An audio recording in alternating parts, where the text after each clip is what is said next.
Ya, Sukihonto, Namo Buddhaya, selamat malam. Yang kami muliakan para biku sangga, samanera atasilani, yang kami hormati Bapak, Ibu, dan saudara-saudari sedama. Perkenalkan, saya Juliana Chandra yang akan memandu acara pada malam ini. Sungguh berbahagia kita dapat bertemu lagi dalam acara Damasa Kaca Online season yang kelima mengupas Mahasatipatthana Sutta episode yang ke-19 dengan Biku Titayano Mahatera. Pada malam ini, Kamis 17 Oktober 2024. Tentunya acara ini diselenggarakan oleh KBTI Keresidenan Besuki dan disiarkan secara live di channel YouTube Dhamma Meta Jember dan Dhamma Televisi. Sebelum memulai kegiatan Dhammasakaca online pada malam ini, marilah kita melakukan penghormatan awal pada Tiratana dengan membacakan nama Karapata secara bersama-sama. Dimohon para hadirin bersikap anjali. Arahang sama sambudo bagawa Budang Bagawantang Abiwademi Swakato Bhagawata Damo Damang Namasami Supatipanno Bhagavato Sawaka Sanggo Sanggang Namami. Next, saya akan membacakan profil Bante Titayano pada malam ini. Silakan ditampilkan operator. Ya, profil narasumber Bhikkhu Titayano Mahatera. Penabisan Biku Upasampada. Nama penabisan Titayano, tempat penabisan di Wat Bowonan West, Vihara, Bangkok, Thailand pada tanggal 4 Juli 1999 pada pukul 9:23 waktu Indonesia Barat. Nama penabis Upajaya Prapunyagamo, nama guru penabisan Kamawacarya Tan Chaukun Prawidur Dhammapon.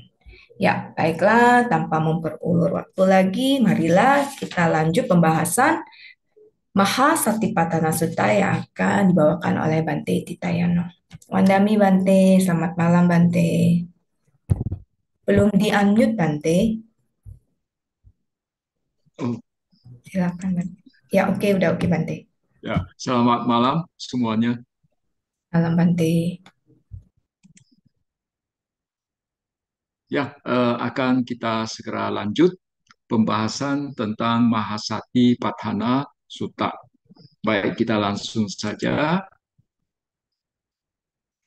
Ya, baik. Ya, minggu lalu kita sudah membahas tentang Pancakanda karena kita sudah sampai pada bab yang terakhir. Di dalam Mahasati Patthana Sutta ada empat bab. Kaya Nupasana, Wedana Nupasana, Citta Nupasana, dan Dhamma Nupasana. Dan Dhamma Nupasana terbagi lagi menjadi 5 bagian, yaitu bagian rintangan batin, lalu yang kedua adalah bagian pancakanda. Jadi minggu lalu kita sudah membahas tentang pancakanda. Ya. Ya, mari kita mereview kembali apa yang kita sudah bahas minggu yang lalu. Uh, Pertama-tama, mari kita bersama-sama menyimak kutipan dari suta tersebut tentang apa pengamatan terhadap khandha. Kemudian selanjutnya, para biku, sehubungan dengan 5 gugusan kemelekatan, sambiku hidup dalam pengamatan dhamma pada dhamma. Lantas bagaimanakah sehubungan dengan 5 gugusan kemelekatan sang biku hidup dalam pengamatan Dhamma pada Dhamma? Di sini, oh para biku, sang biku mengetahui dengan jelas itu adalah jasmani, itu adalah kemunculan jasmani, itu adalah kelenyapan jasmani, itu adalah perasaan, itu adalah kemunculan perasaan, itu adalah kelenyapan perasaan.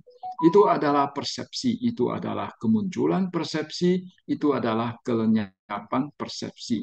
Itu adalah bentuk-bentuk batin, itu adalah kemunculan bentuk-bentuk batin, itu adalah kelenyapan bentuk-bentuk batin. Itu adalah kesadaran, itu adalah kemunculan kesadaran, itu adalah kelenyapan kesadaran. Demikianlah ia hidup dalam pengamatan Dhamma pada Dhamma secara eksternal, ia hidup dalam pengamatan Dhamma pada Dhamma secara internal, lalu secara eksternal, ia hidup dalam pengamatan Dhamma pada Dhamma secara internal dan eksternal dan lain sebagainya. Bagian ini untuk semua bagian itu sama saja, jadi saya tidak mengulang. Jadi sebagaimana kita ketahui bahwa eh, pancakanda, tapi sebetulnya lengkapnya itu 5 upadana kanda, 5 gugusan kemelekatan itu adalah uh, rupam, wedana, sanya, sangkara, winyana atau jasmani, perasaan, persepsi, bentuk-bentuk batin dan kesadaran. Khusus untuk jasmani ini ya bisa kita melihat dengan sudut pandang dengan 2 sudut pandang yang berbeda. Satu adalah secara secara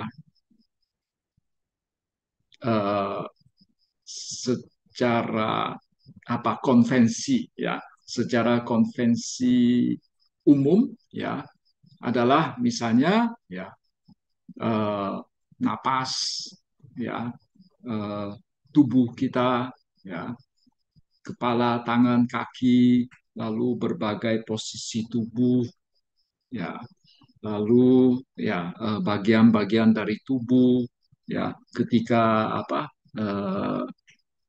tubuh ini sudah tidak bernyawa lagi ya sebagai jenazah. Nah, itu adalah rupa, itu adalah jasad, itu adalah jasmani.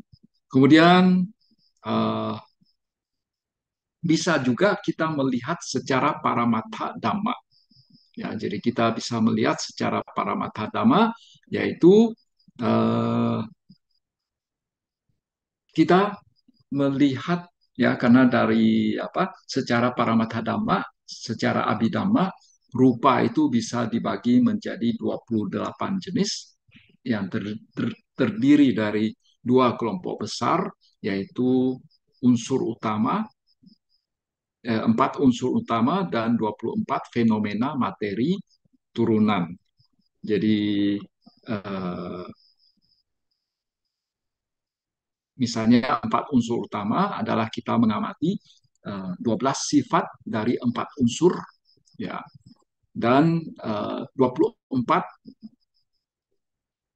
fenomena materi turunan dari 4 unsur utama di atas. Ya, jadi pada dasarnya ya untuk pengamatan terhadap apa jasmani ya, jadi kita bisa cukup menyadari tubuh kita ya, melakukan pengamatan terhadap tubuh kita, terhadap apa perubahan jasmani kita ya, pengamatan terhadap tubuh kita termasuk napas, tentang apa sikap tubuh kita ya. Bisa juga kita mengamati secara paramatha dhamma, misalnya kita mengamati sentuhannya, kita mengamati apa gerakannya, kemudian kita mengamati apa sifat-sifat dari 4 unsur, misalnya berat, ringan, keras, lembek, ya, licin, kasar, ya, panas, dingin, dan lain sebagainya. Itu adalah pengamatan secara aspek paramatha dhamma. Kemudian untuk pengamatan terhadap wedana, ya, pengamatan terhadap wedana, ya, sebagaimana kita ketahui, ya, perasaan itu bisa dibagi menjadi 5 atau bisa dibagi menjadi 3. Kalau dibagi secara 5, ada perasaan bahagia, perasaan menderita, perasaan bukan bahagia pun bukan menderita yang biasanya disebut sebagai perasaan netral, lalu ada perasaan nyaman secara fisik, ada perasaan tidak nyaman secara fisik. Atau kalau dibagi menjadi 3, hanya apa? Suka, duka, dan UPK. Bahagia, menderita, dan netral. Ya. Kemudian pengamatan terhadap persepsi, ya. Persepsi itu adalah ketika kita melihat, ketika indera kita bersentuhan melakukan melakukan kontak, atau apabila ketika terjadi kontak antara indera kita dengan suatu objeknya, maka indera kita itu akan mengidentifikasi objek tersebut sebagai apa. Misalnya kita melihat suatu benda, lantas kita mengidentifikasikan benda tersebut, apa yang kita lihat tersebut, oh ini adalah burung, ini adalah warna putih, ya, ini adalah balok, dan lain sebagainya. Ketika indera pendengaran kita menangkap adanya suara, lantas timbul persepsi, lantas di suara tersebut diidentifikasi sebagai, oh ini suara burung berkicau, oh ini suara mobil, ini suara musik, dan lain sebagainya. Nah, itu adalah persepsi, ya. Dulu, ya, kata sanya ini juga diterjemahkan sebagai pencerapan. Tapi kalau secara pribadi, saya cenderung tidak terjemahkan ini sebagai pencerapan karena apa bisa ditafsirkan macam-macam. Kalau menurut saya, terjemahan yang lebih pas adalah persepsi. Kemudian sangkara, ya, sangkara itu bentuk-bentuk batin. Ya, kalau kita pelajari Abhidhamma, itu ada 52 jenis cetasika. Nah, dari 52 jenis cetasika ini, kita keluarkan perasaan, wedana, dan sanya, persepsi, maka tinggal 50 cetasika. Nah, 50 cetasika inilah yang disebut sebagai sangkara atau bentuk-bentuk batin. Ya, oke. Kemudian ketika kita apa ya? Jadi apa? Untuk tadi pengamatan terhadap jasmani sudah disinggung, bisa dilihat secara dua sudut pandang, dua aspek. Nah, kalau perasaan, ya misalnya kita ini apa mengalami perasaan bahagia, menderita, ya itu perasaan, ya itu adalah 5 ini itu adalah gugusan kemelekatan dalam hal perasaan. Lalu kalau persepsi, ketika kita indera kita menangkap sesuatu, ya, lalu diidentifikasikan bahwa ini adalah ini, itu adalah itu. Nah, kita menyadari itu adalah sanya, itu adalah gugusan kemelekatan persepsi. Kemudian apa? Sangkara, ya, sangkara, ya, itu berbagai jenis bentuk-bentuk batin, dan hati-hati terhadap kata sangkara ini, ya. Eh, Ketika kita apa menemukan istilah sangkara, kadang itu bisa berarti salah satu dari pancakanda, bisa juga berarti bentukan atau sesuatu yang berkondisi. Misalnya dalam istilah sabe sangkara anicca. Biasanya diterjemahkan segala yang berkondisi sifatnya tidak kekal adanya.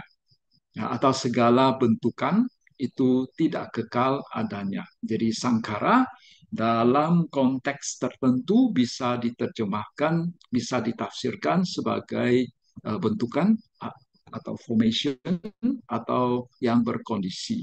Kemudian sangkara juga bisa diartikan sebagai aktivitas. Misalnya dalam istilah kaya sangkara, waci sangkara, mano sangkara. Ya, kaya sangkara itu aktivitas jasmani, waci sangkara aktivitas ucapan, lalu mano sangkara aktivitas batin. Ya. Kemudian di dalam Paticca Samuppada kita juga menemukan sangkara, ya, awija pacaya sangkara, sangkara pacaya winyanan dan lain sebagainya. Nah, sangkara di dalam 12 mata rantai Paticca Samuppada itu artinya kama, ya. Sangkara itu artinya kama. Eh, karena eh, di antara 50 sangkara yang tadi sudah disebutkan, itu dikatakan komandannya itu adalah cetana. Sedangkan sebagaimana kita ketahui, cetana itu bisa disebut sangkara yang ada di dalam Paticca Samuppada sebagai salah satu mata rantai, ya itu ditafsirkan sebagai kama. Ya, jadi dari ketidaktahuan muncullah berbagai kama, berbagai perbuatan, entah itu kusala kama atau akusala kama dan seterusnya. Ya, kemudian dari gugusan kemelekatan yang terakhir itu adalah kesadaran. Ya, kesadaran sebagaimana kita ketahui itu eh, apa? Kalau winyana, ya, karena kesadaran itu winyana kadang juga sinonim dengan cita dalam abhidhamma. Kalau cita, ya kita tahu dalam abhidhamma itu banyak jenis cita, tapi khusus untuk penggunaan istilah winyana, biasanya itu berkaitan dengan keenam indera. Jadi caku winyana adalah kesadaran yang timbul dari indera penglihatan. Ketika indera penglihatan Ketika terjadi kontak antara indera penglihatan dengan objeknya, muncullah kesadaran penglihatan. Itu yang disebut sebagai caku winyana atau kesadaran penglihatan. Lalu ada kesadaran pendengaran, ada kesadaran penciuman, ada kesadaran pengecapan, dan kesadaran ini kesadaran sentuhan. Ya, lalu yang keenam kesadaran batin, ya, ya mano winyana. Ya, kemudian ya juga dikatakan bahwa kita juga menyadari munculnya munculnya pancakanda ini dan juga ini lenyapnya pancakanda ini. Maksudnya itu apa ya? Fenomena pancakanda ini timbul tenggelamnya. Persisnya di dalam Patisambhida Magga itu ada dikatakan ada pada saat kita mau mengamati kemunculan dari pancakanda itu sebetulnya ada 5 aspek yang perlu kita perhatikan. Misalnya pada saat kita mau mengamati kemunculan dari rupa kanda, kemunculan dari jasmani, ya. Misalnya ya kita amati kita melihat munculnya awija ketidaktahuan, ya, jadi munculnya ketidaktahuan lantas muncullah rupa, muncullah yang namanya fenomena materi materi ini. Lalu kita juga amati munculnya tanha atau nafsu keinginan, lantas muncullah yang namanya fenomena materi ini. Lalu munculnya kama, munculnya makanan, ya, dan ya munculnya makanan dan itu akan memunculkan fenomena materi. Eh, Cara yang digunakan dalam Patisambhida Magga ini agak mungkin secara operasional agak sulit untuk dilakukan oleh seorang pemula. Jadi oleh karena itu ya bagi seorang apa ya yogi atau praktisi satipatthana ya cara yang mungkin yang lebih gampang itu adalah eh, misalnya kita mengamati jasmani, jadi ketika mulai muncul satu gerakan, yaitu adalah awal dari suatu gerakan. Ya, jadi itu kemunculan dari jasmani. Lalu ketika suatu gerakan berakhir, ya itu adalah lenyapnya fenomena materi ini, ya, lenyapnya gerakan ini, lenyapnya rupa ini. Itu bisa dilakukan secara seperti itu. Kemudian juga perasaan, ya, ketika muncul ya perasaan bahagia, kita tahu, ya, ketika perasaan bahagia tersebut lenyap, kita juga tahu, ya, itu adalah pengamatan terhadap kemunculan dan lenyapnya pancakanda ini.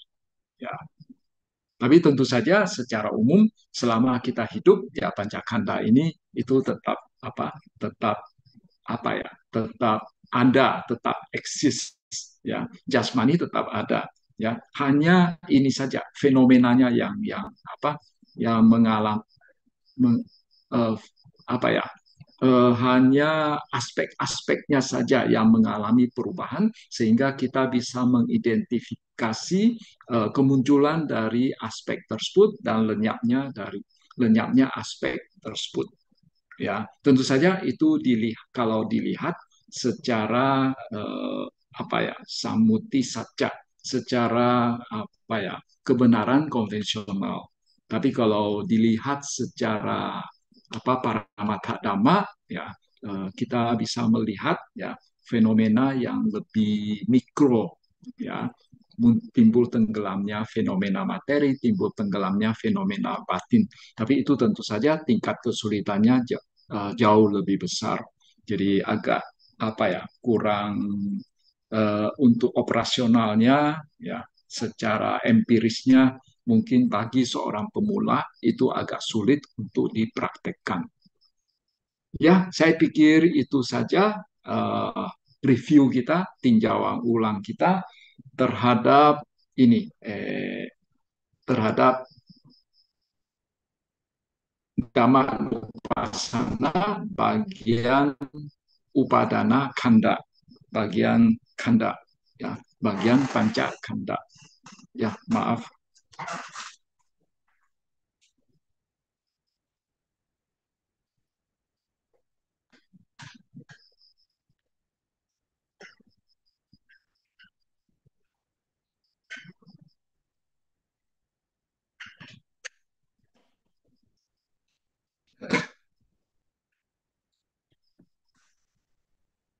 Ya, berikut kita akan masuk ke bagian yang ketiga, ayatana, bagian yang baru ya pada malam ini. Ya, ayatana ya kita terjemahkan sebagai ranah indria. Eh, Mari kita pertama-tama menyimak dulu kutipan sutta bagian ayatana papa ini. Kemudian selanjutnya, oh para biku, sehubungan dengan 6 ranah indria, baik secara internal maupun secara eksternal, sang biku hidup dalam pengamatan Dhamma pada Dhamma. Lantas, bagaimanakah sehubungan dengan 6 ranah indria, baik secara internal maupun secara eksternal, sambiku hidup dalam pengamatan Dhamma pada Dhamma. Di sini, oh para biku, sambiku mengetahui dengan jelas mata, lalu mengetahui dengan jelas wujud sebagai objeknya, lalu mengetahui dengan jelas ya belenggu batin yang muncul berdasarkan kedua hal tersebut. Saat belenggu yang belum muncul menjadi muncul, ia mengetahuinya dengan jelas. Saat belenggu yang sudah muncul ditanggalkan, ia mengetahui mengetahuinya dengan jelas. Saat belenggu yang sudah ditanggalkan tidak muncul lagi di kemudian hari, ia mengetahuinya dengan jelas. Ia mengetahui dengan jelas telinga, mengetahui dengan jelas suara, mengetahui dengan jelas belenggu batin yang muncul berdasarkan kedua hal tersebut. Saat belenggu yang belum muncul menjadi muncul, ia mengetahuinya dengan jelas. Saat belenggu yang sudah muncul ditanggalkan, ia mengetahuinya dengan jelas. Saat belenggu yang sudah ditanggalkan tidak muncul lagi di kemudian hari, ia mengetahuinya dengan jelas. Ia mengetahui dengan jelas hidung, ya, ia mengetahui dengan jelas bau, ya, dan seterusnya. Kemudian uh, ia mengetahui dengan jelas lidah, ia mengetahui dengan jelas rasa, ia mengetahui dengan jelas badan, ia mengetahui dengan jelas sentuhan, ia mengetahui dengan jelas batin, ia mengetahui dengan jelas dhamma sebagai objek batin, ya, dan seterusnya, ya. Uh, jadi dalam bagian ranah indria ini, ya, kita lihat ada yang disebut ranah indria bagian dalam, ya, secara internal, lalu ada ranah indria secara eksternal bagian luar. Jadi yang dimasukkan ranah indria bagian dalam itu adalah keenam indera kita. Lalu yang disebut sebagai ranah indria bagian luar itu adalah objek dari keenam indera kita. Jadi hati-hati terhadap istilah ayatana ini. Kadang-kadang, ya, kadang-kadang ayatana ini, ya, bisa berarti keenam indera saja. Ya, misalnya dalam Paticca Samuppada, ya, rantai kelima namanya salayatana, ya, sal ayatana, enam ayatana, enam indera, ya. Tapi, ya, kadang juga kita ada mengenal 12 ayatana, yaitu enam yang secara internal dan enam secara eksternal. Nah, ketika, ya, ada apa dalam konteks 12 ayatana ini, ya, jadi maka itu bukan hanya sekedar keenam indera kita, tapi juga termasuk objek dari keenam indera kita. Jadi keenam indera kita, ya, mata, telinga, hidung, lidah, tubuh, ya, dan batin. Nah, objek dari mata itu adalah wujud, rupa. Jadi hati-hati, kata rupa itu bisa berarti jasmani, bisa fenomena materi, bisa juga apa yang berwujud, ya, yang berwujud. Yang berwujud di sini maksudnya itu eh, bukan hanya sesuatu yang bisa dilihat dengan mata biasa. Misalnya seseorang, ya, ketika dia ini apa ya, dia memiliki apa ya, mata mata dewa misalnya, ya, mata dewa. Jadi tidak harus ini wujudnya itu berupa satu benda yang nyata oleh mata biasa, tapi bisa juga apa, bisa melalui apa, eh, nyata, maksudnya itu mempunyai bentuk seperti kepala, tangan, kaki gitu. Tapi itu secara apa ya, materi kasar itu tidak bisa dideteksi. Ya, itu adalah materi yang halus. Ya. Kemudian telinga, telinga juga objeknya itu adalah suara. Lalu hidung, objeknya itu adalah bau. Lidah, objeknya rasa. Tubuh, objeknya itu sentuhan.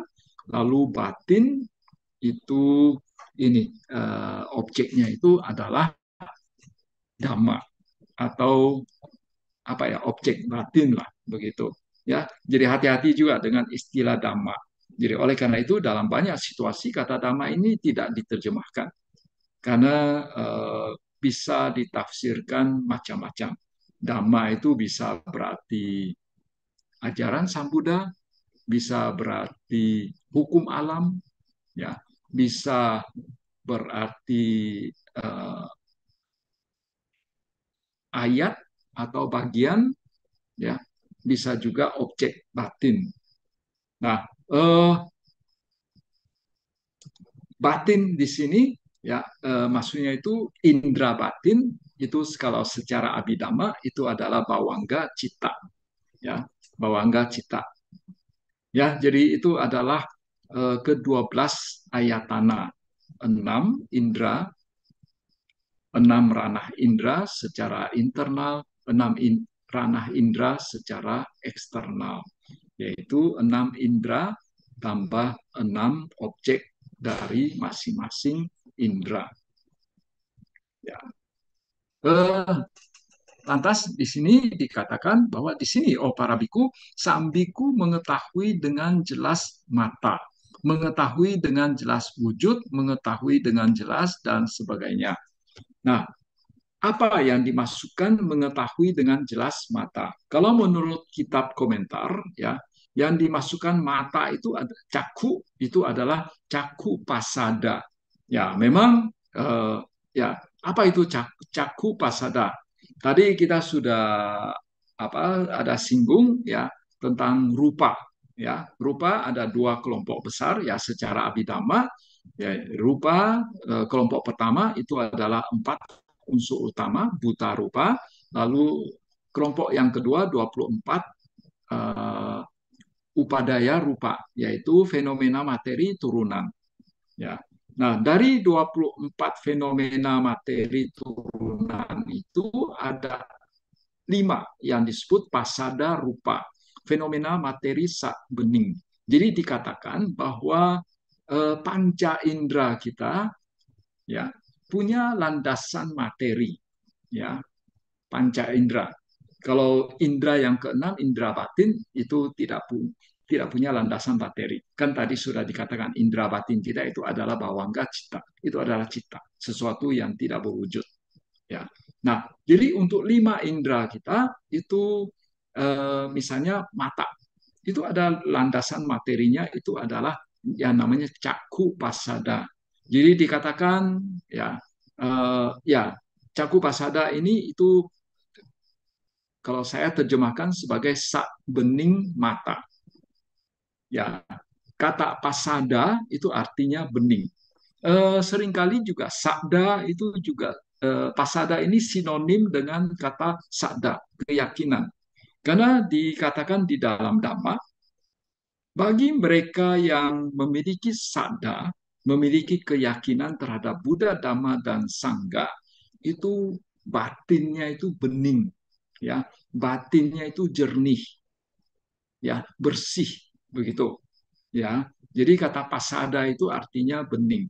Nah, kenapa disebut sak bening mata? Konon, ya, karena bagi mereka yang bisa melihat kalapa dari tubuh kita, ya, jadi di tubuh kita itu ada banyak sekali jenis kalapa. Nah, jadi khusus untuk indera mata itu kalapanya itu bening. Jadi untuk membedakan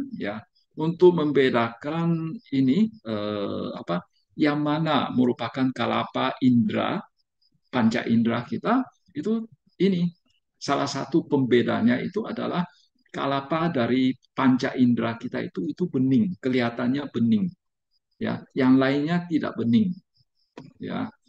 Nah, jadi oleh karena itu, ya, itu disebut pasada, ya, sak bening. Ya, jadi kalau menurut kitab komentar, ya,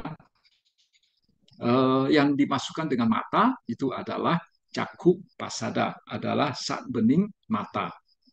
Lalu yang dimasukkan dengan rupa itu adalah 4 jenis rupa, ya, berdasarkan kemunculannya. Ya, jadi bagi yang pernah mempelajari Abhidhamma, tentu saja mungkin pernah mendengar, ya, rupa itu, kemunculan rupa bisa melalui 4 cara, ya, melalui ada yang namanya kamaja rupa, citaja rupa, utuja rupa, aharaja rupa. Misalnya tubuh ini, ya, jadi ada, ya, bagian dari rupa dari tubuh kita itu berdasarkan kama kama lampau kita. ya, ya. Jadi karma lampau kita. Jadi apa? Misalnya saya sebagai laki-laki, itu adalah kama jarupa, ya. Kemudian itu karena karma lampau saya, sehingga apa akibatnya itu saya adalah seorang laki-laki saat ini. Lalu cita jarupa. Jadi misalnya tangan saya ini bisa bergerak, ya ini terjadi apa ya? Kalau secara ini mata kasar kita lihat ada benda yang bergeser. Tapi kalau menurut pandangan Abhidhamma itu sebetulnya setiap saat itu apa tangan saya ini awalnya di sini, lalu suatu saat pindah ke sini, ya muncul di sini, itu karena sebetulnya bukan bendanya yang pindah, tapi karena apa cipta saya memproduksi rupa yang baru di tempat ini, ya. Jadi itu namanya cipta jarupa. Atau mungkin kalian pernah dengar juga ini namanya nimita atau cahaya atau apa begitu. Cahaya dalam meditasi, ya, nimita yang dalam bentuk cahaya, ya itu adalah cipta jarupa. Jadi itu adalah ciptaan batin, ya, fenomena materi ciptaan batin. Lalu kalau utuja itu berdasarkan energi atau panas, ya, rupa yang muncul dari energi atau panas. Lalu aharaja rupa itu misalnya kita, ahara itu artinya makanan, jadi kita menyantap makanan, lalu dari makanan, ya, diubah, ya, menjadi eh, sel-sel baru di tubuh kita, ya, sel-sel baru di tubuh kita itu yang namanya aharaja rupa, ya. Jadi rupa yang muncul dari makanan, ya. Jadi kalau menurut kitab komentar, ya, yang namanya apa caku atau mata dan wujud, ya. Jadi mata itu adalah sak bening mata, lalu wujud itu adalah 4 jenis rupa: kama jarupa, cita jarupa, utu jarupa, dan aharaja rupa. Tapi mungkin sekali lagi, ya, kalau kita pakai cara yang seperti yang disebutkan di dalam kitab komentar ini, maka bagi sebagian besar yogi, ya, sebagian besar praktisi satipatthana, pasti ini sulit untuk dilakukan atau mustahil untuk dilakukan, ya. Jadi apa ya? Bagi kalau menurut saya, ya, untuk seorang praktisi pemula begitu, ya, saya pikir apa ya? Penafsiran terhadap suta ini, ya, terhadap kutipan suta ini adalah, ya, kita menyadari mata kita, ya, lalu ketika mata ini kontak dengan suatu objek, ya, kita menyadari objeknya, ya, kita mengetahui secara jelas, ya, objek yang kontak dengan mata kita, ya, itu adalah implementasi dari praktek suta tersebut, ya. Kemudian, ya, juga dikatakan di sini, oh para biku, sang biku mengetahui dengan jelas mata, mengetahui dengan jelas wujud, lalu mengetahui dengan jelas belenggu batin yang muncul berdasarkan kedua hal tersebut. Jadi ketika terjadi kontak antara mata dengan objeknya, dengan wujud, lantas, ya, timbul kesadaran penglihatan. Lalu dari kesadaran penglihatan ini, ya, caku winyana ini, lantas secara berentetan akan muncul sejumlah belenggu, akan muncul sejumlah kotoran batin. Dan menurut kita komentar, ya, belenggu ini atau samyojana itu ada 10 jenis. Ya, terhadap samyojana ini, ya, hati-hati, ya. Jadi minimal ada dua versi samyojana. Satu Samyojana, satu set Samyojana versi Sutta. Itu misalnya ada di Anggutara Nikaya. Eh, apa ya? Bab ke-9 ya, nomor 67, 68. Ini bukan halaman ya. Atau yang bab 10 Dasaka Nipata itu ini eh, nomor 13. Jadi apa versi Samyojana 10 Samyojana 10 Samyojana versi Sutta itu masing-masing adalah Sakaya Ditti, ya, pandangan salah tentang adanya diri, lalu keraguan-raguan Wicikica, lalu kemelekatan terhadap ya peraturan dan ritual tertentu, lalu keinginan untuk menikmati nafsu indriawi, kama canda, lalu niat jahat, biapada, lalu nafsu terhadap materi, ya, maksud itu nafsu terhadap alam materi, lalu arupa raga itu nafsu terhadap ini terhadap eh, non materi, ya. Maksudnya itu adalah keinginan untuk terlahir di ini di alam arupa, ya. Lalu ada keangkuhan, kesombongan, ya, mana, lalu ada kegelisahan, udaca, lalu ada ketidaktahuan, awija. Nah, itu adalah 10 samyojana versi sutta. Lalu ada lagi 10 samyojana versi kitab komentar atau kitab Wibangga. Ya, kitab komentar atau kitab Wibangga. Jadi itu adalah kamaraga, yaitu nafsu terhadap eh, kesenangan indriawi, lalu ada penolakan patiga, itu sama dengan biapada, dosa, lalu ada keangkuhan, mana, lalu ada diti, pandangan salah, ada keraguan-raguan, wicikica, ada kemelekatan terhadap silabata, terhadap ritual, peraturan-peraturan, lalu ada yang namanya nafsu terhadap eksistensi, ya, kelahiran di berbagai eksistensi, lalu ada keiri hatian, ada kekikiran, dan ada ketidaktahuan. Ya, jadi khusus untuk apa penjelasan Satipatthana ini, ya, kita menggunakan versi yang kedua, yaitu versi kitab komentar atau versi Wibangga, bukan pakai versi Sutta. Ya. Jadi dikatakan, misalnya, ya, belenggu yang muncul pada saat misalnya terjadi kontak antara mata dengan suatu wujud.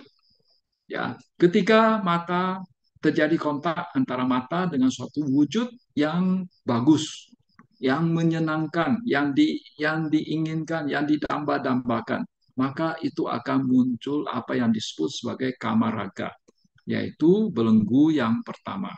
Ya, lihat di bagian kolom kiri, belenggu yang pertama akan muncul nafsu kesenangan indriawi. Ya. Nah, kemudian apabila terjadi kontak antara mata dengan suatu wujud yang tidak diinginkan, tidak diharapkan, akan muncul penolakan. Nah, itu akan muncul patiga, ya, yang nomor 2.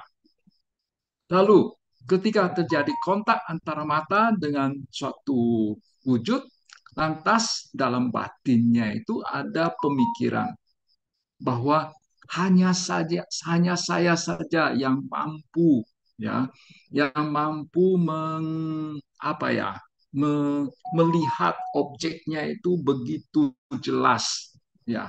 Nah, itu adalah keangkuhan, itu adalah mana. Jadi belenggu yang ketiga. Lalu ketika terjadi kontak antara mata dengan suatu wujud, ya, lalu dalam batinnya itu muncul pemikiran Ya, objek wujud ini kekal adanya, terus akan terus menerus ada. Nah, itu yang disebut berarti dalam batinnya itu muncul belenggu pandangan salah dikti. Ya, itu adalah yang nomor 4. Kemudian ketiga, terjadi kontak antara mata sama suatu wujud, ya. Lantas dalam batinnya itu muncul pemikiran, objek wujud ini apakah merupakan suatu makhluk hidup atau bukan suatu makhluk hidup, ya. Jadi dalam batinnya itu timbul keraguan-raguan. Nah, maka itu disebut belenggu keraguan-raguan nomor 5. Lalu eh, ketika ya ketika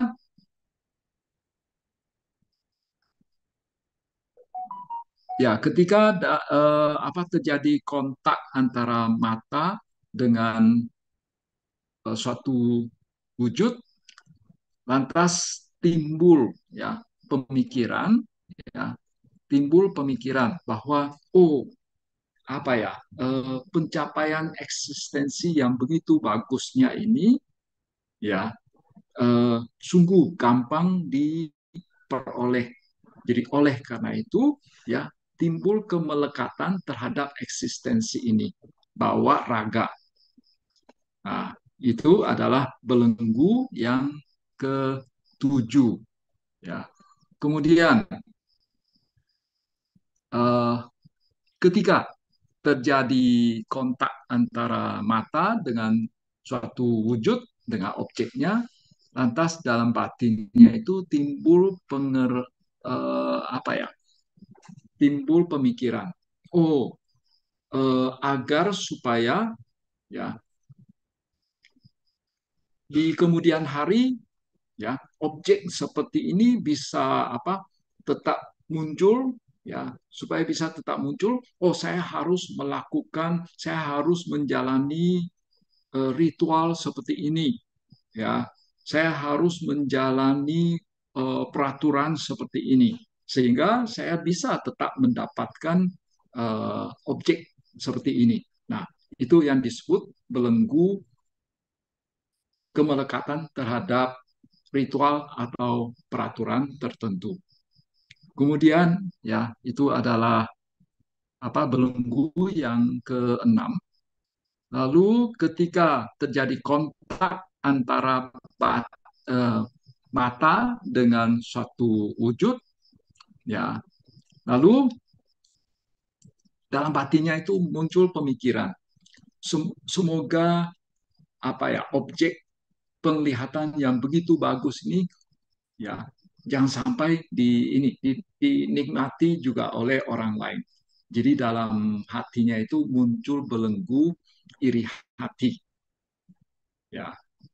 Kemudian ketika eh, apa eh, terjadi kontak antara mata dengan suatu wujud, lalu dalam hatinya itu, ya dalam batinnya muncul pemikiran.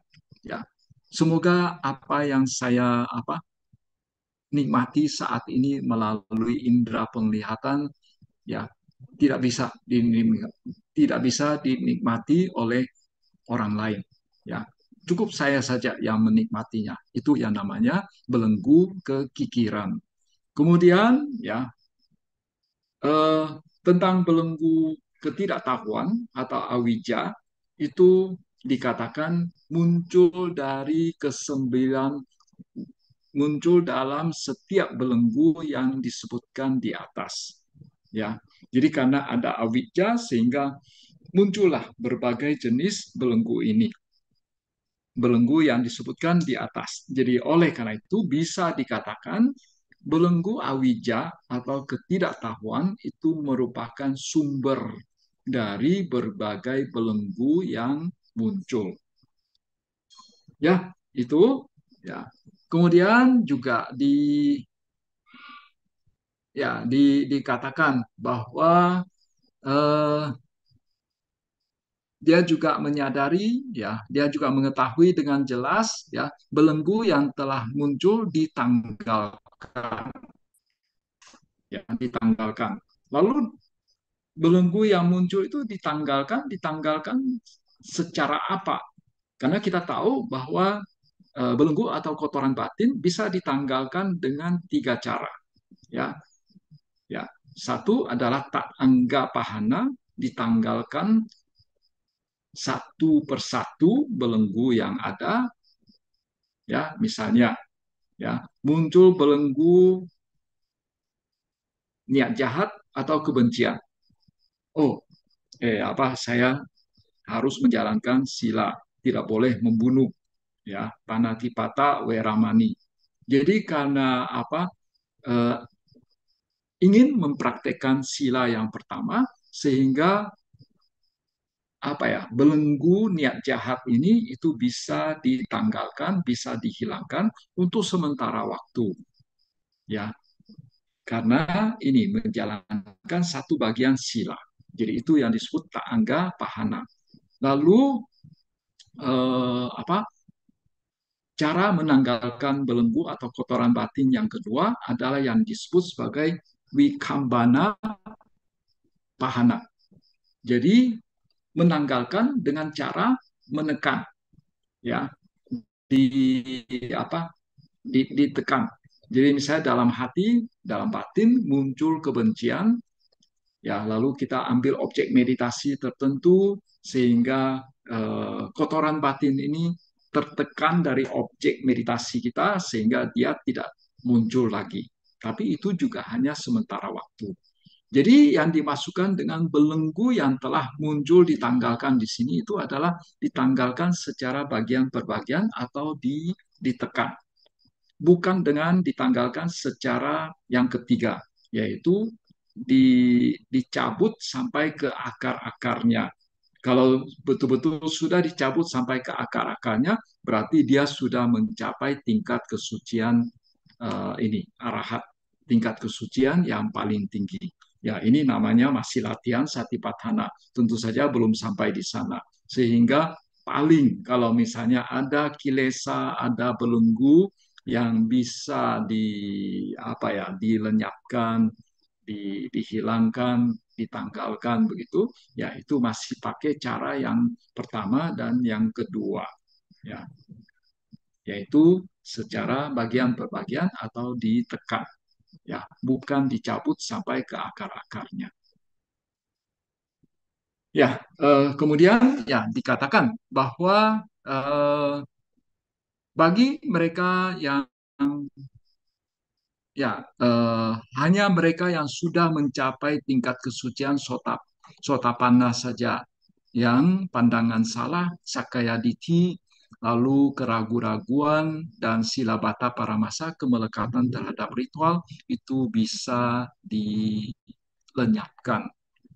Kemudian ya untuk tingkat kesucian yang kedua, ya tingkat kesucian yang kedua itu sakadagami, ya, sakadagami, maka ketika seseorang sudah mencapai sakadagami, maka kamaraga dan patiga atau nafsu terhadap kesenangan indriawi dan penolakan itu dilemahkan.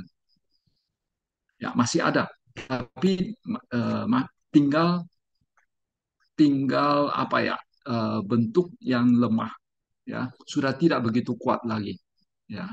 Barulah ketika mencapai tingkat kesucian anagami, maka nafsu nafsu terhadap kesenangan indriawi dan penolakan ini baru betul-betul bisa dihilangkan. Kemudian ketika mencapai tingkat kesucian arahat, barulah yang namanya keangkuhan, yang namanya nafsu terhadap eksistensi, ya, yang namanya apa, uh, ketidaktahuan itu bisa ditanggalkan. Oh ya, pencapaian sotapanna itu sebetulnya ada 5 belenggu yang dihilangkan, ya, yaitu pandangan salah, ya, Kemudian pandangan salah terutama terhadap namanya Satkaya Ditthi, pandangan salah tentang adanya aku, adanya diri, lalu keraguan-raguan, lalu kemelekatan terhadap ritual, dan ya belenggu, iri hati, dan kekikiran. Itu terkikis habis pada saat seseorang mencapai sotapanna. Jadi ada 5 belenggu yang dilenyapkan pada pencapaian tingkat sotapanna, lalu ada 2 belenggu yang dilemahkan pada saat pencapaian sakadagami, lalu ada 2 belenggu yang dihilangkan pada saat pencapaian anagami, dan ada 3 belenggu yang dihilangkan pada saat mencapai arahat. Ya, eh, sebagai sebagai penutup ya terhadap bagian bagian ayatana ini, ranah indria, ya mari kita uh, simak lagi ya bagian yang terutama yang tentang wujud dan mata. Ya, di sini para biku, sang biku mengetahui dengan jelas mata, mengetahui dengan jelas wujud, mengetahui dengan jelas ya belenggu batin yang muncul berdasarkan tersebut. Saat belenggu yang belum muncul menjadi muncul, ia mengetahuinya dengan jelas. Saat belenggu yang sudah muncul ditanggalkan, ia mengetahuinya dengan jelas. Saat belenggu yang sudah ditanggalkan tidak muncul lagi di kemudian hari, ia mengetahuinya dengan jelas. Ya. Mungkin ada yang berpikir, ini bagaimana bisa mengetahui dengan jelas mata? Ya, mata kan harus lihat mata gitu. Belum tentu ya mata juga bisa kita rasakan ya jadi kalau kita latihan meditasi ya terutama satipatthana sudah sedemikian rupa ketika batin kita sudah semakin peka kita juga bisa merasakan jasmani kita bahkan ada orang yang mengatakan dia bisa merasakan tulangnya ya dia bisa merasakan tulangnya jadi saya pikir ya mata pun bisa dirasakan secara fisik mengetahui mata ya, ya itu selesai sudah pembahasan tentang ayatana atau ranah indria karena saya lihat waktunya masih ada kita lanjut saja supaya ini kita bisa selesaikan ya idealnya kita selesaikan dalam 20 kali pertemuan dalam 10 kali pertemuan. Jadi pertemuan ke-20 kita sudah habiskan semua pembahasan kita tentang Mahasati Patthana Sutta. Nah, sekarang kita masuk ke Bojangga, faktor pencerahan. Ya, faktor pencerahan. Jadi mari kita simak bersama-sama kutipan suttanya. Kemudian selanjutnya, para biku, sehubungan dengan 7 faktor pencerahan, sang biku hidup dalam pengamatan Dhamma pada Dhamma. Lantas, bagaimanakah sehubungan dengan 7 faktor pencerahan? Sang biku hidup dalam pengamatan Dhamma pada Dhamma. Di sini, para biku, sang biku mengetahui dengan jelas. Dalam diriku ada faktor pencerahan sati.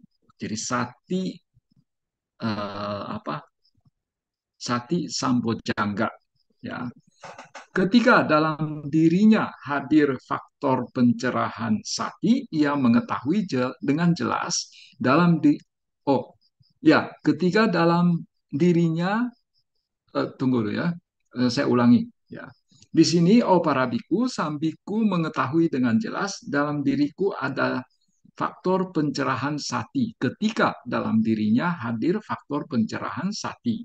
Ia mengetahui dengan jelas dalam diriku tak ada faktor pencerahan sati ketika dalam dirinya tidak hadir faktor pencerahan sati.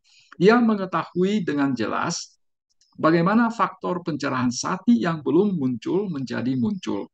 Ia mengetahui dengan jelas bagaimana faktor pencerahan sati yang telah muncul berkembang sampai paripurna, sampai sempurna. Ya, jadi bab ini membahas 7 pencerahan 7 faktor pencerahan. Ya, eh, kenapa disebut sebagai faktor pencerahan? Karena ini adalah 7 faktor yang menimbulkan terjadinya pencerahan. Lantas, apa itu pencerahan? Ya, apa itu pencerahan? Nah, menurut eh, kitab subkomentar, ya, menurut kitab subkomentar yang dimasukkan dengan apa ya, eh, apa pencerahan itu, ya, adalah ketika, ya, ketika seseorang tersadar dari buayan kotoran batinnya, ya, maka ia disebut sudah tercerahkan. Atau ketika ia mampu menembusi kebenaran Arya, 4 kebenaran Arya, maka ia disebut sudah tersadar, ya, sudah mencapai body, ya. Jadi saya ulangi, ya, yang dimasukkan dengan pencerahan atau oh dia sudah mengalami pencerahan, oh ya dia sudah tercerahkan, ada 2 aspek. Satu adalah dia sudah sadar, ya, dari buayan kotoran batin. Ya, adanya kotoran batin membuat dia menjadi terbuai, menjadi apa ya, tertidur, menjadi tidak sadar. Ya, atau ya aspek yang kedua adalah bahwa dikatakan dia tersadar, dikatakan dia mengalami pencerahan, ya, dia apa tercerah, ya, maka artinya maka itu berarti bahwa dia telah mampu menembusi kebenaran Arya, 4 kebenaran Arya. Ya. Kemudian disebut faktor, ya, 7 faktor pencerahan. Faktor ini bisa berarti, ya, bahwa itu ketujuh, ada 7 hal yang merupakan sebab munculnya pencerahan, ya, atau ada 7 eh, 7 substansi, ya, ada 7 bagian, ya, yang tak terpisahkan dari pencapaian pencerahan ini.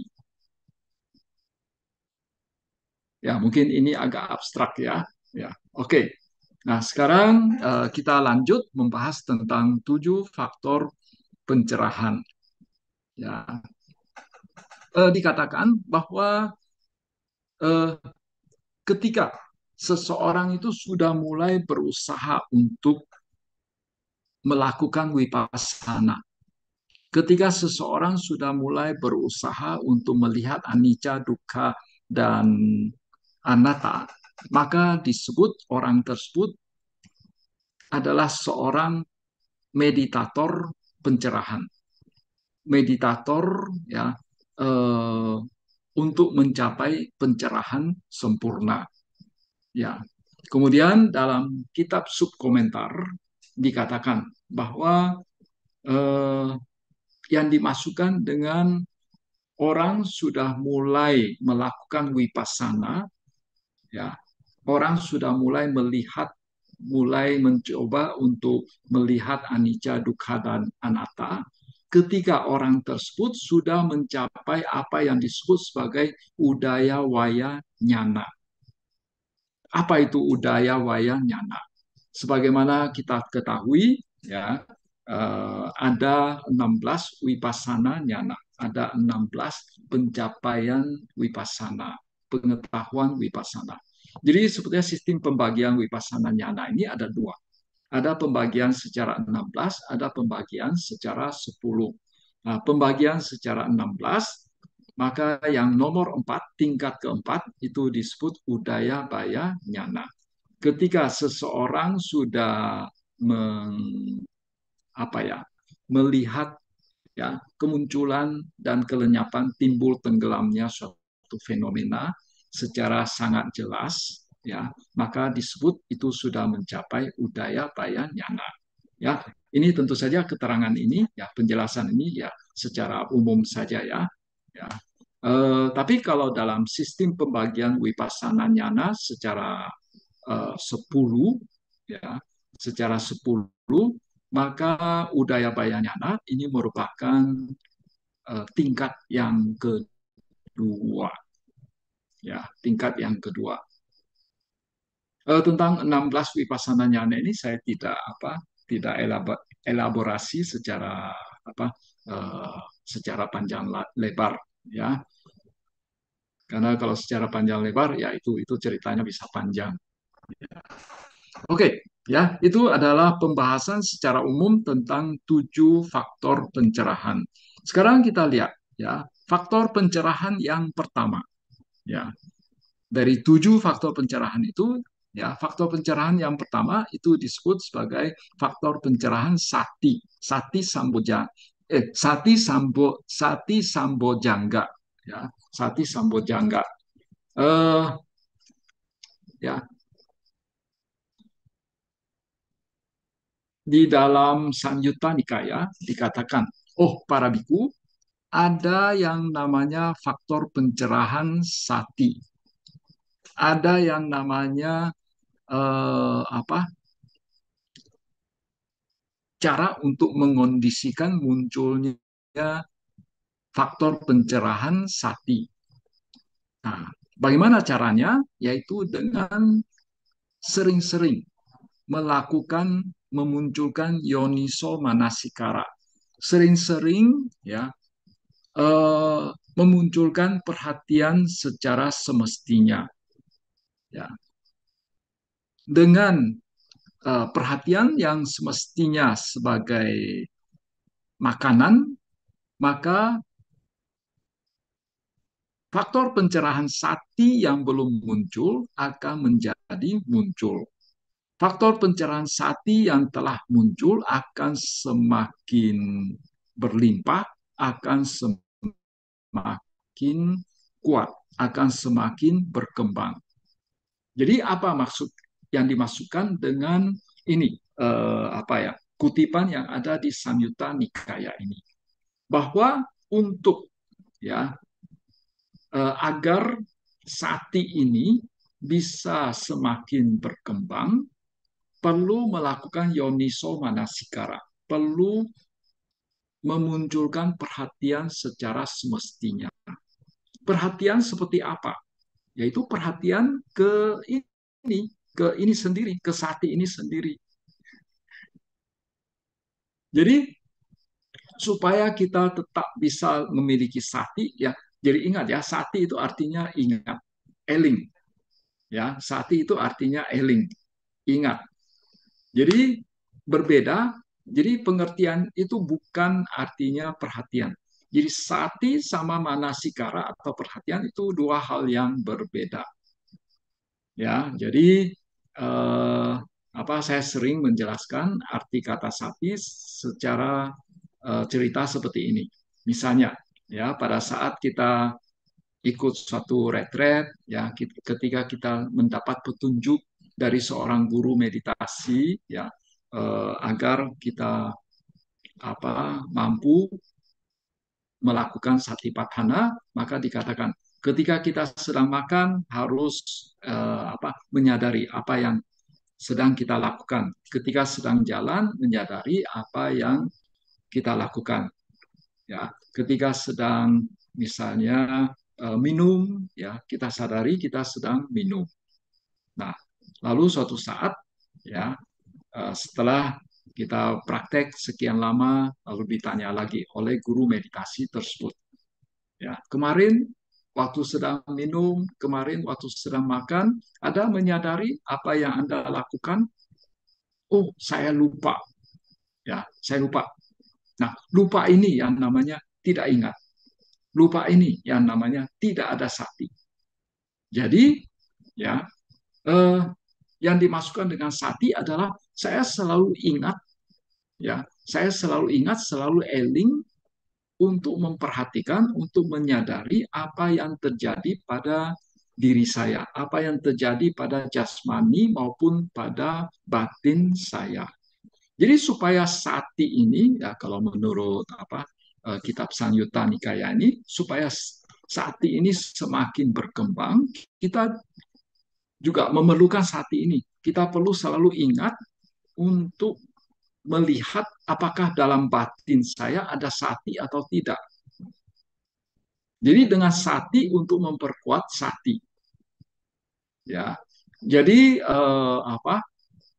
Jadi dengan senantiasa selalu mengingatkan diri kita untuk menyadari, untuk memperhatikan batin kita, apakah ada sati atau tidak, ya, apakah eling atau tidak, maka sati kita akan semakin berkembang. Itu kira-kira yang dimasukkan dengan passage atau alinea yang ada di dalam Samyutta Nikaya ini.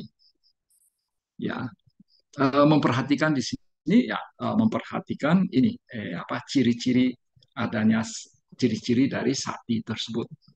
Ya. Kemudian juga dikatakan dalam kitab komentar bahwa ada 4 hal yang bisa membuat sati ini semakin berkembang. Satu adalah kita jangan hanya memunculkan sati saja, perlu dua-duanya, sati dengan sampajanya, ya. Jadi sati dan sampajanya ini ketika bisa berjalan secara bergandengan, maka itu akan semakin memperkuat sati. Jadi hanya dengan sati saja, sati tidak bisa berkembang. Harus ada sampajannya. Ya, pengembangan sati sampajanya ini ya di dalam kaya nupasana sudah disebutkan, misalnya ketika kita sedang maju, ya kita mengetahui secara jelas, ya kita memiliki pemahaman jernih terhadap apa yang terjadi ketika sedang maju, ketika sedang mundur, ketika melihat ke depan, ketika melihat ke arah yang lain, ketika sedang berdiri, ketika sedang duduk, ya ketika sedang makan, ketika sedang buang air besar dan lain sebagainya. Ya. Kemudian ya hal lain lagi yang bisa membuat faktor pencerahan sati ini atau sati sambojangga ini semakin berkembang adalah bahwa kita jangan banyak bergaul dengan mereka yang tidak memiliki sati. Ya, karena kalau kita sering bergaul dengan mereka yang tidak memiliki sati, maka nanti kita bisa ikut-ikutan. Juga tidak memiliki sati. Kita juga bisa menjadi orang yang semakin lengah. Ya, kadang-kadang ya, atau dalam konteks tertentu ya, kata sati dengan pamada atau kelengahan itu dikatakan sinonim. Ya. Kemudian hal yang ketiga yang perlu kita perhatikan supaya sati kita semakin berkembang adalah kita sering bergaul dengan mereka yang eh, memiliki sati yang baik, senantiasa menghadirkan sati dalam dirinya. Ya. Ketika kita eh, tidak memiliki sati, tapi di samping kita ada orang yang memiliki sati, kita akan menjadi seolah-olah diingatkan, perlu memiliki sati, ya, perlu melakukan hal seperti Kalyanamita yang sedang berada di dekat kita ini, ya. Kemudian hal yang keempat yang perlu diperhatikan supaya sati bisa semakin berkembang adalah bahwa kita bertekad, ya, bertekad dalam batin kita, bertekad dalam hati kita. Saya ingin setiap saat untuk mengembangkan sati, ya. Nah, ini tekad di sini ya merupakan terjemahan dari kata adimut, adimok, adimoka, ya, adimoka.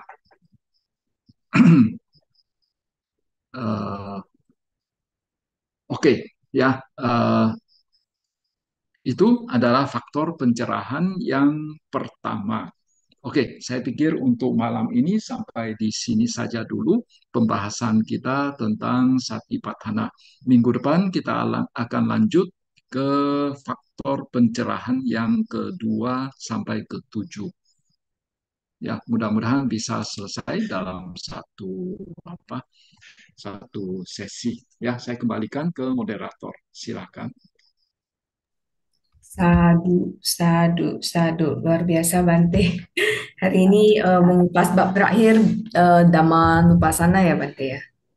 Bukan, masih ada satu bab lagi, yaitu Satya, Oh, empat kebenaran Arya. Ya, ya.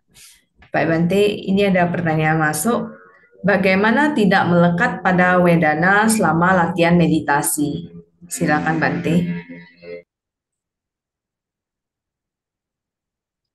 ya, bagaimana supaya tidak melekat pada Wedana?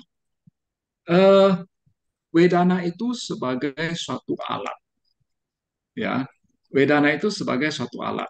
Jadi untuk tahap awal, tentu saja ini dikatakan melekat pada Wedana, berarti ini Wedana yang menyenangkan ya, ya. Berarti ini adalah Wedana kebahagiaan atau Wedana nyaman. Ya, kalau apa? Kalau Wedana menderita, rasanya itu bukan melekat. Tidak mungkin kita melekat pada penderitaan. Jadi oleh karena itu, saya menafsirkan pertanyaan ini adalah kemelekatan terhadap kebahagiaan.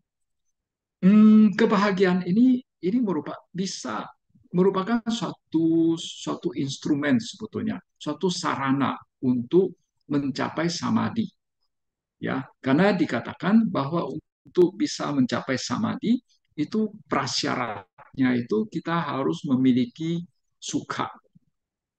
Jadi suka ini kebahagiaan bisa menjadi batu loncatan untuk ke pencapaian spiritual yang lebih tinggi. Ya, misalnya tingkat jana pertama itu juga masih ada yang namanya sukha. Ya, tapi ya memang kalau kita sudah mencapai jana satu misalnya, ya kita sudah mencapai samadhi misalnya, ya untuk bisa ke tingkat yang lebih lanjut lagi, biasanya itu ya berarti kita harus melepaskan kemelekatan terhadap kebahagiaan ini, yang kasar ini. Karena yang kebahagiaan itu ada macam-macam, ya. Ada yang sangat kasar, ada yang menengah, ada yang sangat halus, ya. Jadi misalnya untuk wedana yang kasar, misalnya saya menikmati kesenangan indriawi, saya makan makanan enak, dengar musik, itu adalah wedana yang kasar. Lalu yang sedikit lebih halus dari itu adalah wedana yang muncul pada saat saya sedang meditasi. Ya, pada saat saya sedang duduk meditasi, timbul suka dari hasil meditasi, ya, karena batin saya berada dalam kondisi samadhi yang dalam jangka waktu yang cukup lama sehingga muncul suka, muncul piti suka, ya. Lalu untuk bisa mencapai tingkat yang lebih tinggi lagi, ya piti suka ini pun saya harus lepaskan. Ya, jadi bagaimana supaya tidak melekat? Jadi saya pikir salah satu caranya adalah kita perlu merenungkan bahwa untuk bisa mencapai, untuk bisa sampai ke pencapaian yang lebih tinggi, saya harus melepaskan ya kemelekatan terhadap wedana, kemelekatan terhadap kebahagiaan ini, ya, agar saya bisa lebih maju lagi. Mungkin itu yang bisa saya sarankan. Baik, Bante, sadu, sadu, sadu. Berarti no attachment ya, tidak melekat ya.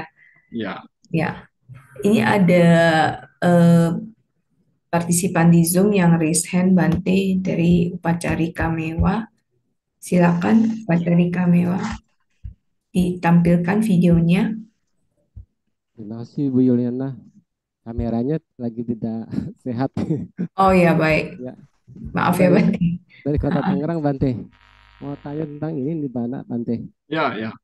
Kasus saya pernah dengar, Bante. Jadi kisahnya seorang eh, Dewa Mahabrahma. Jadi pada saat itu Dewa Mahabrahma merasa dirinya sendiri orang yang pertama gitu. Jadi bisa menciptakan ini dan itu bahkan sampai menciptakan manusia katanya. Tapi begitu ketemu Hmm. Sang Buddha, eh, Mahabrahma tadi diajak umpet-umpetan, Bante.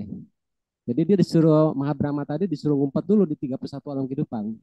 Nanti Sang Buddha mencarinya gitu. Ternyata dapat gitu ketemu. Tapi giliran Sang Buddha bersembunyi, dia bilang, oh sekarang giliran saya nih, sama Dewa Brahma, kamu cari saya ya. Akhirnya Dewa tadi tidak menemukannya sampai bahkan hanya mengeluarkan suara. Bagaimana Brahma? Apakah sudah kelihatan gitu? Ternyata tidak ketemu karena Sang Buddha berada di Nibbana. Oke. Yang ingin saya tanyakan di sini sebenarnya pada saat keluar masuknya ke Nibbana itu posisi sama Sang Buddha itu berada di Niroda Samapati atau memang pencapaian Nibbana yang Saupadisya tadi, Bante? Kira-kira gitu, Bante.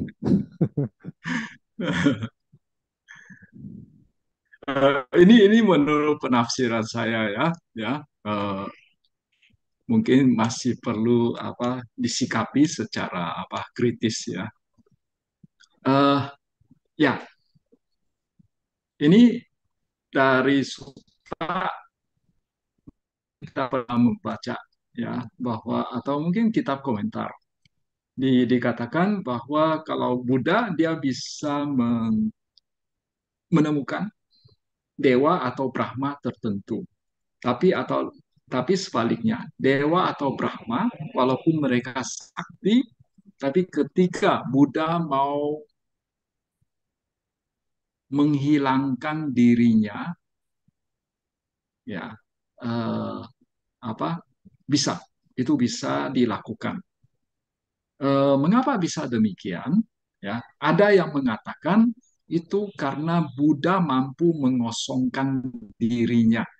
Ketika dirinya dikosongkan, maka ya tidak bisa ditemukan. Namanya kosong, tidak ada apa-apa. Lantas ini. Tapi kalau Buddha mau tidak mengosongkan dirinya, ya maka ya dia bisa ditangkap, maksudnya ditangkap secara indera begitu oleh makhluk yang lain.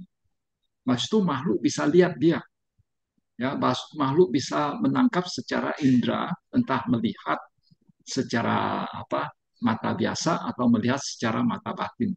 Ya bisa bisa dicerap begitu, bisa dipersepsikan. Ya. Nah, bagaimana cara mengosongkan diri? Ada yang mengatakan bahwa itu dengan apa ya melakukan wipasana terhadap diri sendiri. Jadi kita melihat fenomena nama rupa, ya fenomena batin maupun jasmani kita dengan kacamata anicca, dukkha dan anatta. Ya, melihat perubahan terutama melihat aspek lenyapnya. Ya, dikatakan ya, maka itu bisa apa ya? Ibaratnya itu bisa mengosongkan diri kita.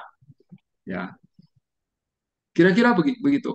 Ya, Baik, Bante, terima kasih banyak, Bante, ya, atas penjelasannya. Sadu, sadu, sadu. ya. Terima kasih, Bu Yolena Chandra. Selamat malam, Namo Buddhaya. Ya, Nandaya, terima kasih. Baik, kita lanjut ke pertanyaan berikutnya.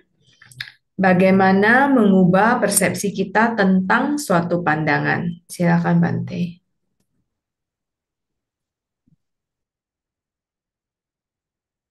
Ya, itu bisa dengan apa? Tunggu dulu. Ini pandangan apa? Kalau pandangan bagus, pandangan benar, tidak perlu diubah. Tapi kalau misalnya pandangan yang salah, Ya, ya, pandangan pandangan yang saya. salah, ya Mm-mm. kita perlu banyak membaca, kita perlu banyak mendengar, kemudian ya pokoknya kita mengembangkan panya kita. Ya kan panya itu ada tiga aspek. Satu adalah pengetahuan yang kita peroleh dari luar. Ya, entah itu kita baca, kita mendengar ceramah, mungkin saat ini menonton video. Nah, itu bisa membantu untuk mengembangkan mengembangkan ini kebijaksanaan kita, bisa mengembangkan pandangan yang benar dalam diri kita. Lalu cara yang kedua adalah banyak melakukan perenungan. Ya, banyak melakukan perenungan, ya. Tentu saja dengan dasar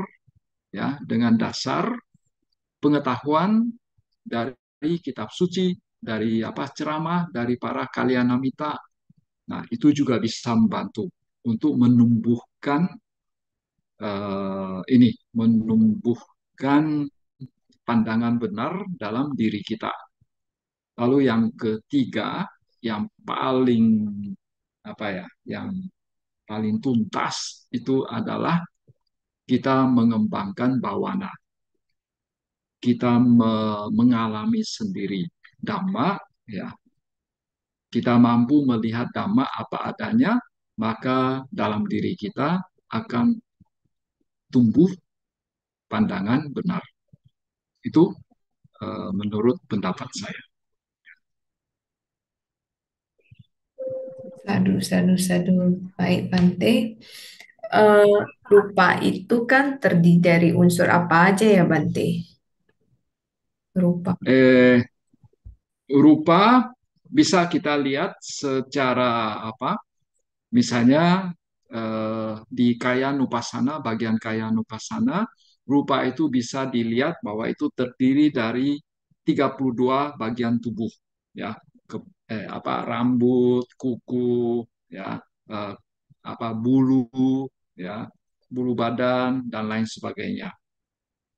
Bisa juga rupa itu bisa dilihat secara paramatha dhamma, yaitu terdiri dari dua kelompok. Kelompok pertama itu dari 4 unsur utama, lalu kelompok kedua adalah 24 turunan dari 4 unsur utama tersebut.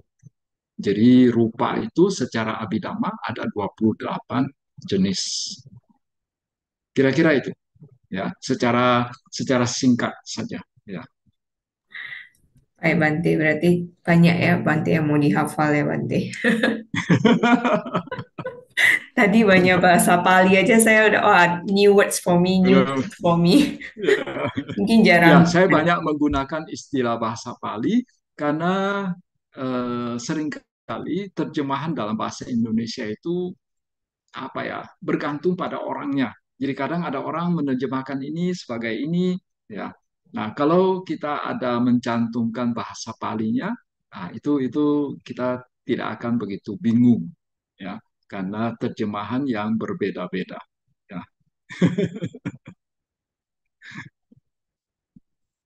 Baik, Bante, ini ada pertanyaan masuk di YouTube, Bante, dari saudara Frankie. Selamat malam, Bante. Saya ingin bertanya, Buddha ada menjelaskan bagaimana mengatasi rasa ngantuk. Hmm. Apakah Buddha ya menjelaskan bagaimana mengatasi rasa ngantuk? Ada beberapa pertanyaan, Bante. Jadi satu-satu aja, Kak. Ada Ya, empat. satu-satu dulu, ya. Oke, baik, Bante. Ada 4 yang masuk di YouTube. Silakan, Bante. Ya, saya bisa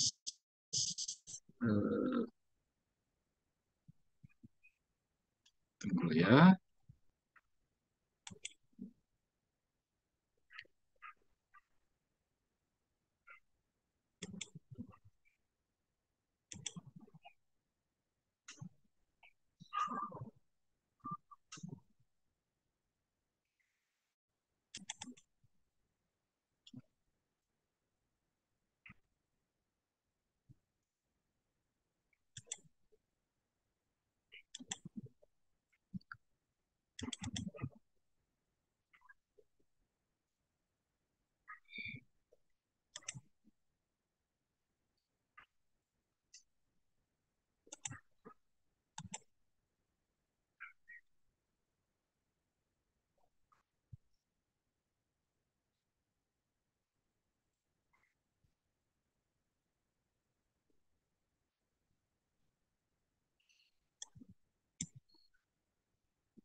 Ini sudah kelihatan ya? Belum ya? Kebaca Dhamma Wibangga itu Bante. Oh, oh, sudah ya. Iya, ini ada Oke, pertanyaan ya. lanjutan Bante, menjelaskan juga atau menyinggung bagaimana mengatasi rasa sakit sewaktu meditasi. Jadi, mengatasi rasa ngantuk, mengatasi rasa sakit sewaktu meditasi. Silakan Bante. Oke, ya. Ini tentang ngantuk dulu ya. Ya, mungkin dalam pertemuan sebelumnya saya sudah pernah jelaskan ini. Dalam Pacalaya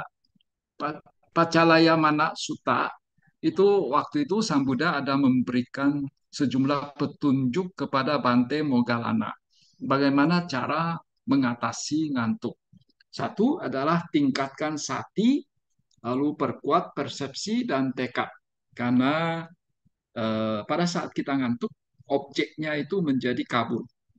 Jadi supaya tidak terjadi ngantuk, objek yang sudah terlepas dari perhatian kita itu kita tangkap kembali, dan objek yang menjadi kabur itu kita perjelas kembali. Itu dengan kata lain, itu kita memperkuat persepsi kita terhadap objek. Lalu yang kedua, kita kalau itu tidak mampu mengatasi ngantuk, maka lakukanlah perenungan Dhamma yang pernah dipelajari. Berarti pada saat itu misalnya, pada saat itu kalau misalnya kita melakukan anapanasati, ya berarti kita sudah tidak memperhatikan napas lagi. Kita melakukan perenungan. Ya, kita melakukan perenungan terhadap Dhamma yang pernah kita pelajari. Lalu kalau ini tidak mempan untuk mengatasi ngantuk, maka kita lantunkan Dhamma secara rinci. Misalnya ya mungkin kita baca Parita Karania Metta Sutta, kita baca Manggala Sutta. Lalu kalau ini tidak mempan, ya gosok telinga dan tepuk badan Anda.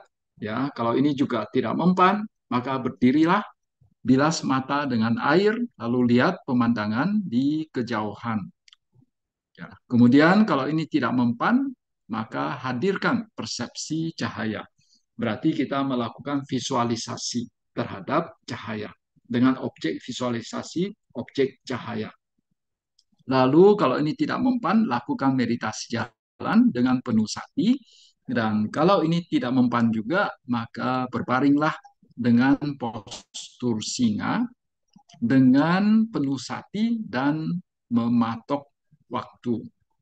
Ya, itu kira-kira ini cara Mengatasi mengatasi rasa ngantuk ngantuk. yang disebutkan oleh Sang Buddha ya di dalam Sutta Pacalaya Mana Sutta. Kemudian bagaimana cara mengatasi sakit? Eh, Sulit. Ketika kita masih belum mencapai tingkat tertentu dari meditasi, misalnya kita belum mampu memunculkan piti dengan sukha, maka kita pasti akan mengalami sakit pada saat meditasi. Jadi oleh karena itu, bagi para meditator mungkin lebih baik jangan berpikir bagaimana supaya sakitnya hilang. Menurut saya yang lebih penting adalah bagaimana saya bisa hidup bersama sakit ini. Ya, bagaimana ketika muncul sakit, batin saya itu tetap bisa seimbang, dan itu harus banyak latihan. Ya, jadi mungkin kalau menurut saya itu lebih baik karena konon pada saat kita menjelang meninggal itu juga badan kita itu akan sakit. Ya, badan kita akan sakit dan umumnya begitu. Ya, jadi sebagaimana kita ketahui, ketika muncul sakit secara fisik, biasanya kalau batin kita belum terlatih, maka akan muncul juga penderitaan secara batin. ketika muncul penderitaan secara batin dalam diri kita juga pasti akan muncul dosa, kebencian, kemarahan.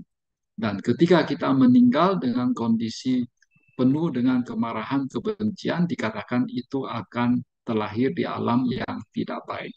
Oleh karena itu, sebagai salah satu persiapan untuk menghadapi kematian, ya mungkin kita harus berani berhadapan dengan sakit ini.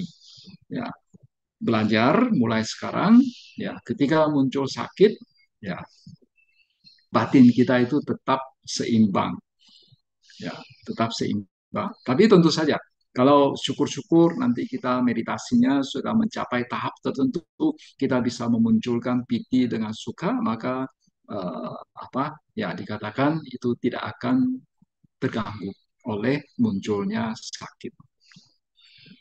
Ya, itu kira-kira jawaban saya.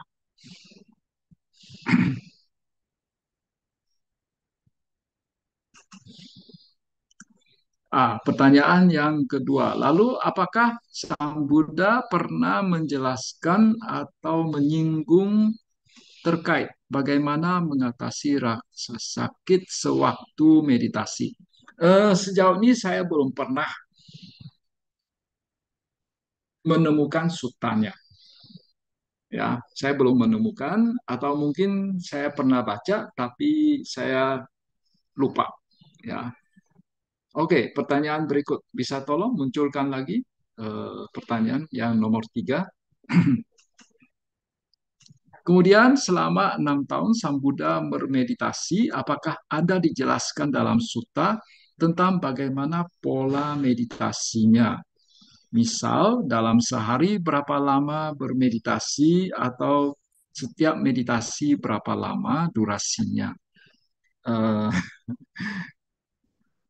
saya belum pernah baca, ya, saya belum pernah baca, tapi saya pikir itu meditasinya cukup intensif, ya, karena boleh dikatakan para petapa di zaman dulu itu memang betul-betul bahwa meditasi mereka kalau kita pakai istilah populer sekarang ya gila-gilaan gitu, ya, jadi itu sangat intensif meditasinya. Tapi persisnya seperti apa, berapa jam meditasinya, berapa lama meditasinya, terus terang saya tidak bisa menjawab pertanyaan ini. Ya, itu saja yang dapat kami sampaikan.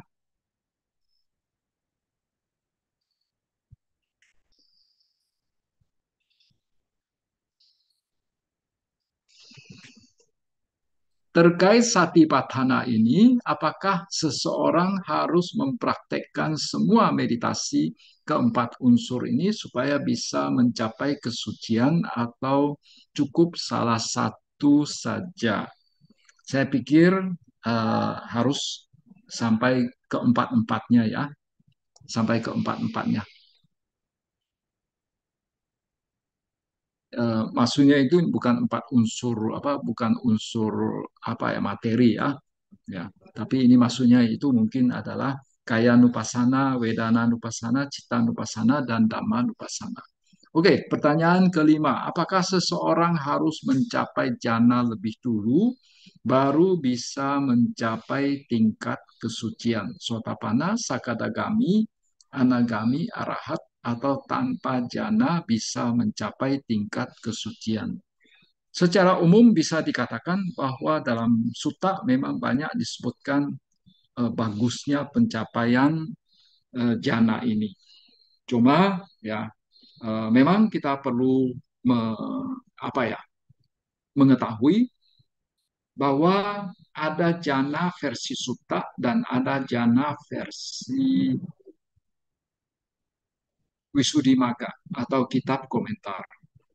Kalau jana versi sutta, itu ketika seseorang memasuki jana, dia masih bisa mengetahui apa yang terjadi pada batinnya maupun jasmaninya. Bahkan dia bisa melakukan, dia sambil jalan, bisa sambil memasuki jana. Itu ada tercantum di dalam sutta. Nah, kalau jana seperti ini, memang sepertinya itu wajib. Jadi untuk bisa mencapai wajib jana jana versi sutta. Tapi untuk jana versi Wisudimagga, di mana ketika seseorang memasuki jana, dia tidak tahu apa-apa karena batinnya itu terserap pada objeknya, sehingga dia tidak tahu yang lain-lain. Dia tidak bisa melakukan vipassana. Sedangkan jana versi sutta, dia masih tetap bisa melakukan vipassana. Jadi untuk jana versi Wisudimagga itu apa untuk mencapai kesucian tidak perlu sampai ke pencapaian jana atau apana samadhi. Cukup minimal mencapai upacara samadhi. Tapi tentu saja kalau dia mampu mencapai apana samadhi itu tentu saja akan lebih bagus. Tapi untuk bisa melihat anicca, dukkha dan anatta ya sebetulnya syarat minimalnya itu ini upacara samadhi. Mungkin itu jawabannya. Ya.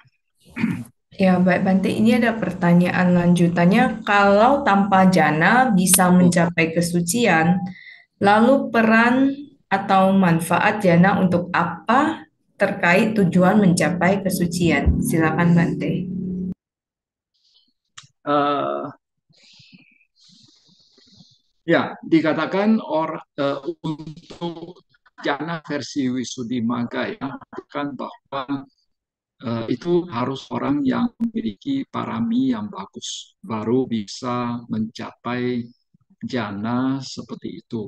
Orang yang bisa mencapai jana seperti itu, maka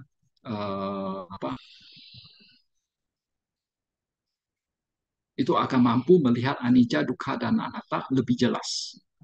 Ya, sehingga ya bisa jadi itu lebih cepat mencapai tingkat kesucian. Tapi kalau untuk jana versi sutta itu memang mutlak, mutlak, ya mutlak memiliki jana seperti itu untuk bisa mencapai kesucian.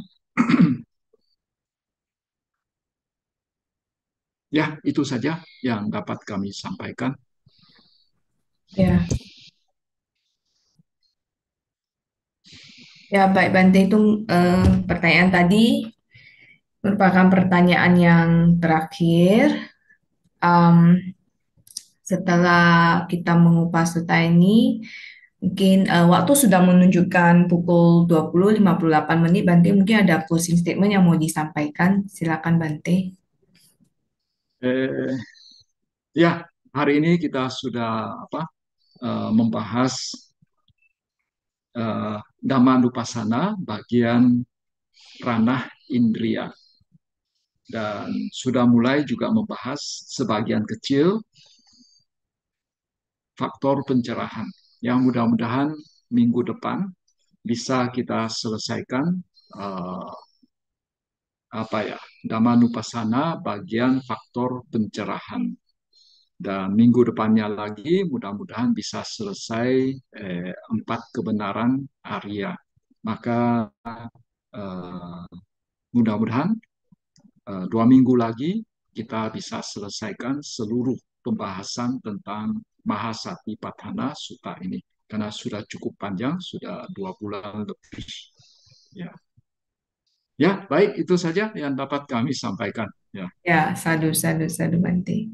Baiklah, sekarang tiba saatnya kita berbagi jasa kebajikan kepada sanak keluarga yang telah mendahului kita dan semua makhluk yang berhubungan karma dengan kita. Mohon berkenan kepada Bante Titayano Mahatera untuk memimpin pelimpahan jasa pada malam ini. Silakan Bante. Ya, baik.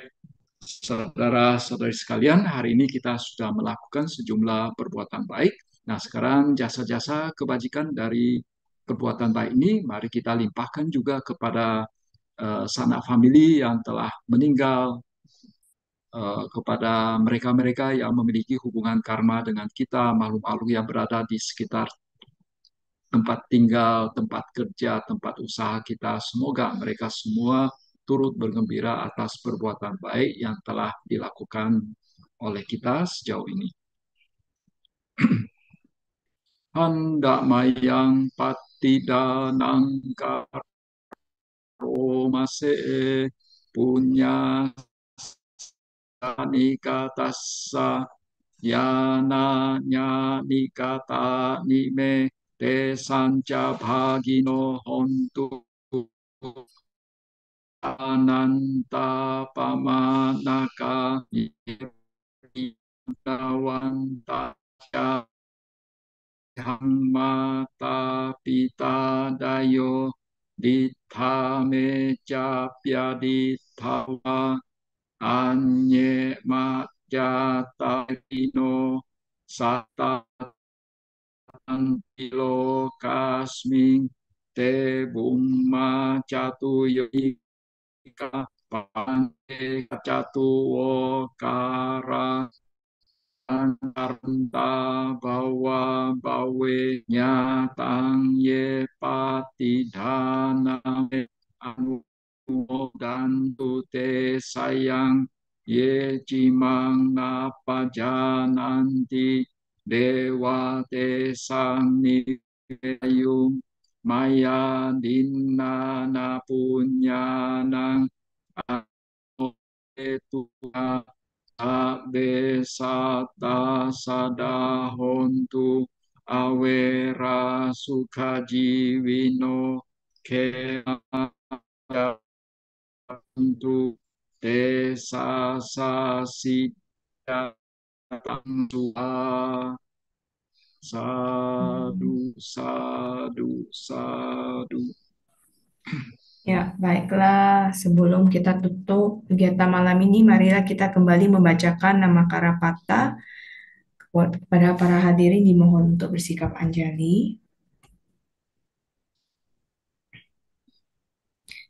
Arahang sama sambudo bagawa budang bagawantang abiwademi swakato bagawata damo damang namasami Supatipanno bhagavato sawaka sanggo sanggang namami. Sabe sata bawantu sukitata. Semoga semua makhluk berbahagia. Sadu, sadu, sadu. Ya, baiklah, marilah kita bersama-sama melakukan penghormatan kepada Bante Titayana Mahatera dengan bersama-sama mengucapkan Okasa Wandami Bante. Abiwadana sirisani jauda pacaino cataro dhamma wadanti ayuwano sukha balam. Sadu, sadu, sadu. Baiklah, silakan Bante. Saya mewakili Ya, keluarga baik besar saya pamit ya. KBTI. Ya, saya mewakili keluarga besar KBTI Keresidenan Besuki mengucapkan Maha Adumudana kepada Bante Titayono Mahatera yang telah mengupas Mahasatipatthana Sutta pada malam ini. Eh, Terima kasih Bante. Ya, Selamat saya istirahat. pamit dulu ya. Ya, Ya. silakan Bante meninggalkan ruangan Jum. Terima kasih Bante. Baiklah, kita lanjut ke slide announcement. Silakan ditampilkan operator. Terima kasih.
Ya, demikianlah pembahasan Mahasatipatthana Sutta pada malam ini. Kami mohon maaf apabila ada yang kurang berkenan dan terima kasih yang sebesar-besarnya kepada para hadirin yang telah mengikuti sesi malam ini.